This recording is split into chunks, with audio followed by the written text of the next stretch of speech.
Over a decade ago, Casey Anthony was the focal point of a true crime fascination of the nation. And this was after, in 2008, her 2-year-old daughter, Kaylee, was reported missing. And she ended up on trial for the alleged murder of her own daughter. That was in 2011. And I actually recall this being a huge topic of conversation in the news, and it was like the perfect thing to bring up at a dinner party, weirdly enough, while the trial was ongoing. As the investigation developed over those few years, it turned to the majority of public sentiment believing that Casey Anthony was guilty. And the stereotype about her was that she was this carefree, young, single mom who killed her daughter so that she could let go of all the responsibilities that came with motherhood. And she was largely vilified by the media and the public. And it turned out, after all, that she was acquitted of those crimes. And now, to this day, she claims that her father actually was responsible for her daughter's death, that Kaylee drowned in their pool and he did not try to resuscitate her, and then blamed her for the death of her daughter. I don't believe that personally, and most people don't believe Casey Anthony's version of events.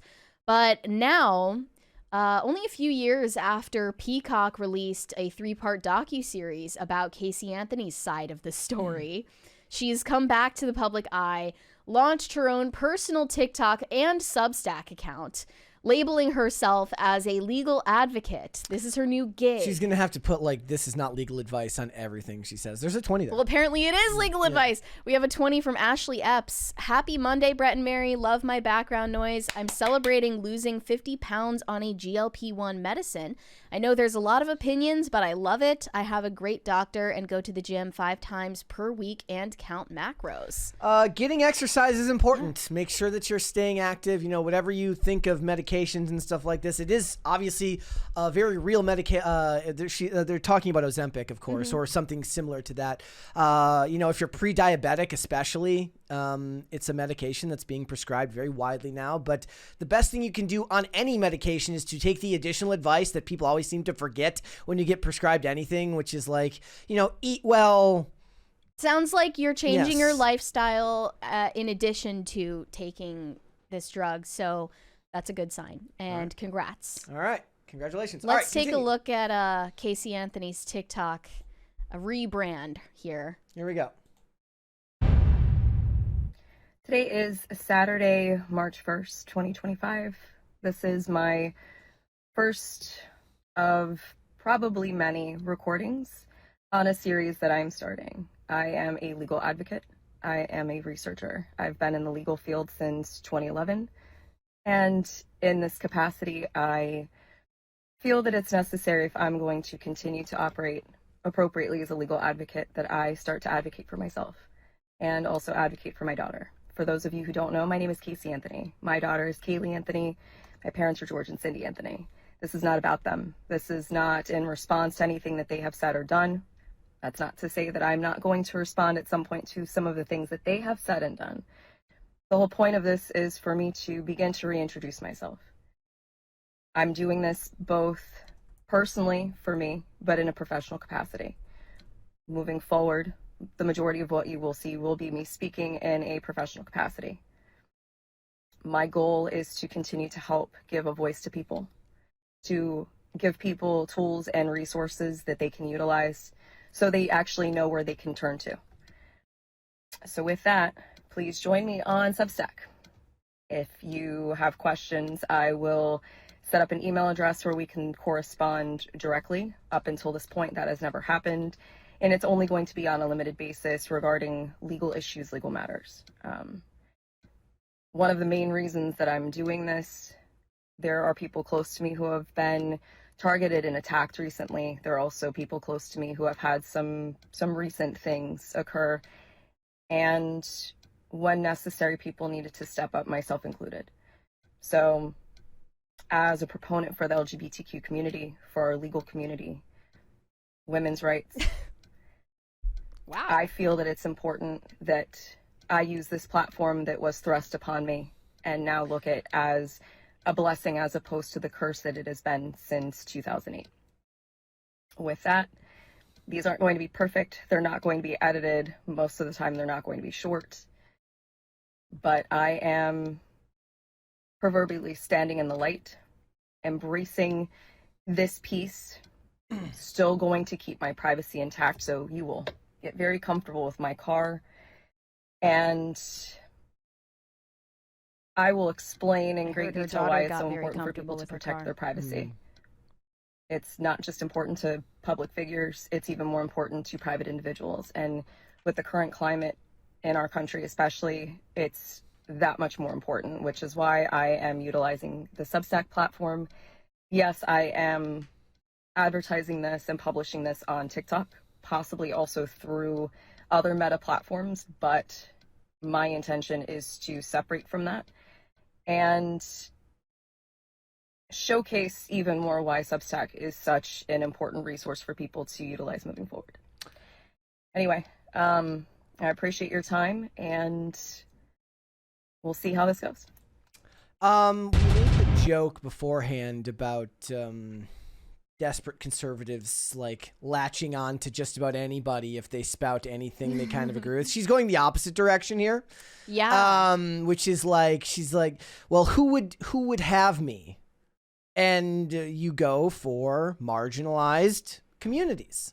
Right. I have no idea what she was even getting at with her solidarity with the LGBT and women's rights. What about children's rights advocacy groups? Like the right to keep living. That was strange that she added that in there. And I Also, did joke that if she rebranded herself as some kind of in tandem with the vibe shift that everyone's talking about, if she rebranded as some kind of MAGA person, I guarantee you she'd have a built-in audience of idiots who buy all of her BS. Yeah. I guarantee it. Not all the Trump supporters, but there is a contingent that if you come out and support Trump, they will support you even if you are allegedly a murderer. I did find her Substack, and it says in her bio here, it has been more than 16 years since my name became a household one. Everyone seems to have an opinion about me and about my life. I am an advocate, a researcher. These are my words. This is my real life. And her most recent post here says, the presumption of innocence is a sacred right afforded to all individuals arrested in this country. That is not an opinion. It is a fact. We are plagued by a rush to judgment before someone even steps foot into a courtroom. Once a verdict is read, however long the process takes, the public must trust that the system worked the way it was intended. I don't know, what's Casey Anthony's opinion about O.J. Simpson then? Mm-hmm. Right? Yeah. Not everyone who is acquitted is innocent. That just means that there wasn't sufficient evidence. It doesn't mean that they're innocent of the crime. Yeah. And the public is still perfectly at liberty to come up with whatever opinion they want. Presuming innocence is about a court of law, not about social media. Yeah. Obviously. But I looked into some of the details that I had forgotten about this case. So Kaylee Anthony, her daughter, was reported missing back in July 2008. Her body was then found dumped in a laundry bag in the woods close to Casey Anthony's home 6 months after her missing report. It was later revealed her mouth was covered by duct tape, and a coroner reported that she had died by homicide by undetermined means. And Casey, as she told stories that seemingly didn't add up, scrutiny leveled up. She displayed bizarre behavior throughout the investigation and during a court case that drew the attention of millions as though it were a soap opera. And her remains were found in the woods in Florida 6 months since she was last seen by her grandparents. And I know that Kaylee's grandparents later on suspected and openly said that they thought Casey was responsible, although she denied multiple times that she had anything to do with harming her daughter. But she was 22 at the time. She had had a falling out with her parents. And later on, she was portrayed as a party goer who felt burdened by motherhood. There were photos and accounts from her friends suggesting that she preferred drinking, shopping, and nightclubs over being a parent. Her lifestyle choices became a focal point during the investigation and trial, as well as the fact that Casey Anthony is conventionally attractive. That was a huge focal point in the case. There's always, we've talked a lot. I guess we haven't. I shouldn't say we, but like in general, there's been a lot of conversation lately, given what the Luigi of it all. Yeah. Women's obsession with conventionally attractive male killers. But there's a point of public fascination towards any woman that's put in that position that's conventionally attractive, just because it seems so far outside the cultural norm. Right. She also got a fresh tattoo only months after Kaylee went missing, which is hard to explain even if she didn't have anything to do with her murder. Why would you be going out and partying while your 2-year-old daughter is reported missing? That should shatter your entire life, I'd presume. So, yeah, I mean, obviously the public sentiment around Casey Anthony and her guilt or innocence is relatively unchanged. It's just interesting that she's cropping back up and trying to get people to like her again in 2025. Like, yeah, I mean, is this like she's trying to say that she was like a victim of cancel culture before cancel culture existed? Like, really? I mean, I guess what would the alternative be? With that she finds a job and kind of lives a life of quiet, in the quiet without any public persona. Yeah. You'd think that's what most would want in that position, given the negative press. But she's saying, I have to use this platform that was thrust upon me. She's acting like she's being forced to be a public figure, and that's not true. Yeah. So it doesn't do her any favors in terms of public perception. That's why we do this show, guys. This platform that we've built was like thrust upon me, so I have to dunk on losers on the internet because it's my calling. It really is. Yeah. It's my lot in life, as they say. If I don't do this, then who's going to? As far as I know, Brett has never murdered anyone. And I definitely haven't murdered anyone. Everyone's thought about it, but I haven't done it. And you don't need to worry about that. But I just don't understand what she thought was going to happen in response to this. Like, everyone was going to welcome her with open arms. No, she knew this was exactly what's going to happen. The thing is, they're playing the numbers. Yeah. For something like this, especially if they're going to leave the comments open and they're clearly not afraid of what people have to say. I mean, I imagine it's a bit like a callus that she's just used to it.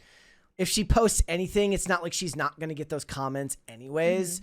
And I mean, it doesn't have to be something as grandiose as being someone who was accused of killing their own daughter. If you hold the wrong opinions on the internet, you're going to get a lot of people that dunk on you and hate you. And eventually you just grow numb to all of the comments, right? So she's looking to continue growing her legal advocacy career. She just takes the odds. She's like, for every 1,000 people that hate me, maybe there's 1 or 2 that don't. And that's how you build a following, with a built-in audience of the most morbid form. Yeah. But it's the reality of the world on the internet now. It's the way things are. Team up with Kim Kardashian and get people out of jail and get people acquitted. I mean, if start a firm together. Yeah, like if she's like, take me seriously. If Ted Bundy were alive, he'd have a thriving social media presence. Is Ted Bundy dead? Ted Bundy's dead, right? Dead. Yeah. If Ted Bundy was alive, he'd be killing it on social media. Oof. That wasn't on purpose. You're serious? That was okay. He would be, though. Yeah, it is wild to think about, some people receiving more hate for offensive tweets than Casey Anthony will receive for allegedly murdering a 2-year-old. Yeah. That's just the world we live in. I mean, like, none of this stuff shocks me. Like, did you see the amount of money that was donated to Luigi? It was like hundreds of thousands of dollars. And the women who are waiting outside of every hearing for him, like fangirls that you would see at a Justin Bieber concert. It's insane. Yeah. Get a life. Get a job. Who are these people? Yeah.